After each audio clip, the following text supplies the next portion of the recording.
اللہ الرحمن الرحیم الحمدللہ والصلاة والسلام علی رسول اللہ وعلی آلہ وصحبہ ومن والہ وبعد۔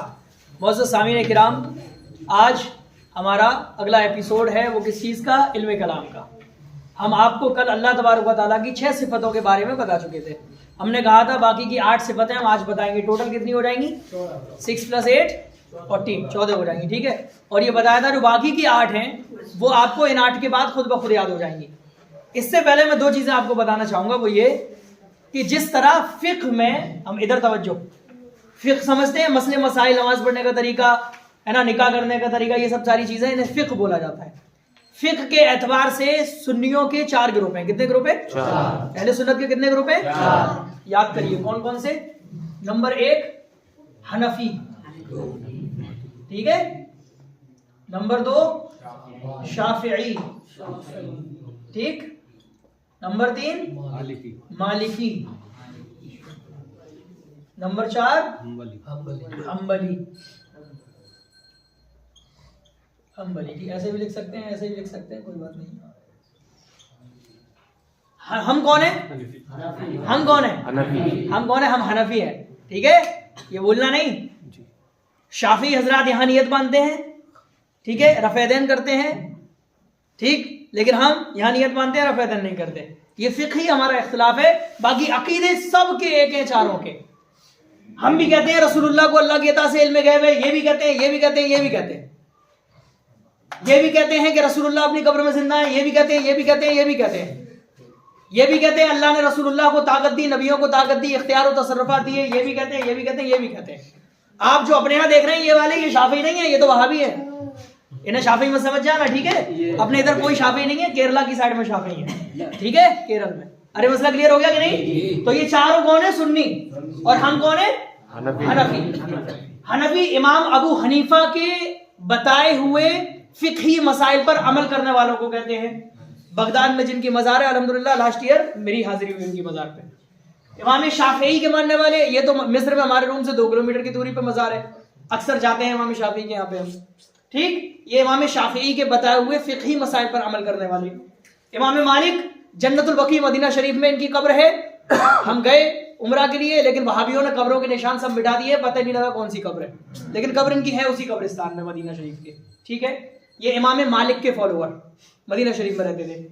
اور حنبلی امام احمد ابن حنبل کے فالوور، یہ بھی بغداد میں ہیں، ان کی مزار پہ بھی میری حاضری ہوئی۔ الحمدللہ چاروں اماموں کی مزار پہ حاضری ہو چکی ہے، سمجھ گئے؟ تو امام احمد ابن حنبل کے ماننے والے حنبلی کہلاتے ہیں۔ چاروں سنی ہیں اور چاروں ہمارے سر کے تاج ہیں اور چاروں حق پہ ہیں۔ اتنی بات سمجھ گئے؟ یہ بات میں نے کیوں سمجھائی؟ اب نئی بات ہے، یہ تو آپ نے سنی ہوگی، اس کے بعد تھوڑی نئی بات ہے۔ وہ یہ ہے جس طرح فقہ اور مسئلے مسائل میں 4 ہمارے اہل سنت کے 4 گروپ ہیں، اس طرح عقیدے میں 2 گروپ ہیں۔ کتنے گروپ ہیں؟ 2۔ 1 اور 2، بہت اچھے سے سمجھنا، اور یہ تو حفظ ہونی چاہیے چیزیں اپنے نام کی طرح، ٹھیک ہے۔ ایک گروپ ہے جسے ہم بولتے ہیں ماتریدی، کیا بولتے ہیں؟ ماتریدی۔ اور دوسرا ہے جسے ہم بولتے ہیں اشعری، کیا بولتے ہیں؟ اشعری۔ امام ابو منصور ماتریدی کے بتائے ہوئے منہج پہ جو عمل کرتا ہے وہ ماتریدی کہلاتا ہے، اور امام ابو الحسن اشعری کے بتائے ہوئے منہج پہ جو عمل کرتا ہے وہ اشعری کہلاتا ہے۔ ہم کون ہیں؟ ہم عقیدے میں کون ہیں؟ اب اگر کوئی آپ سے پوچھے آپ فقہ کے اعتبار سے کیا ہیں تو جواب دیں گے حنفی، اور کوئی پوچھے گا عقیدے کے اعتبار سے کیا ہے تو جواب دیں گے ماتریدی۔ کلیئر ہو گئی بات؟ یہ بھی سنی ہے، یہ بھی سنی ہے، دونوں ہمارے سر کے تاج ہیں اور دونوں حق پہ ہیں۔ دونوں کا عقیدہ ایک ہے، بس عقیدے کو ثابت کرنے کے دلائل میں اختلاف ہے۔ عقیدہ ایک ہے لیکن عقیدے کو ثابت کرنے کے جو طریقے ہیں، جو آرگومنٹس ہیں، بس ان میں اختلاف ہے۔ ارے سمجھ میں آ گیا کہ نہیں؟ یہ میں نے کیوں سمجھایا، اب آپ کو سمجھ میں آئے گا جب میں اللہ کی صفتیں بتاؤں گا۔ اب ظاہر ہے جب 2 گروپ ہیں تو تھوڑا بہت تو اختلاف ہوگا۔ منہج میں عقیدے میں کوئی اختلاف نہیں ہے۔ منہج کا مطلب میتھوڈولوجی، میتھڈ دونوں کا الگ الگ ہے لیکن مقصد ایک ہی ہے۔ جیسے کہ چاروں اماموں کا میتھڈ الگ الگ ہے لیکن مقصد کیا ہے؟ نبی کی شریعت سکھانا، نماز پڑھوانا، روزے رکھوانا، زکوٰۃ دلوانا، یہ بات اور ہے۔ حساب کتاب میں اور منہج میں تھوڑا سا اختلاف ہے، اور سب کے پاس اپنی اپنی دلیلیں ہیں قرآن و حدیث سے۔ ایسا بھی نہیں ہے کسی نے کہیں سے کچھ اٹھایا، سب کے پاس دلیلیں ہیں قرآن و حدیث سے، ٹھیک، اور سب کے اپنی گرامر ہے، سمجھ گئے؟ اب چلتے ہیں صفت کی طرف۔ یہ میں نے جو بتایا اب آگے اس کا تعلق ہے، اس لیے یہ بتایا۔ اب دیکھیں کل ہم نے کتنی صفت بتائی تھی؟ آج آگے کی 8 صفتیں لو۔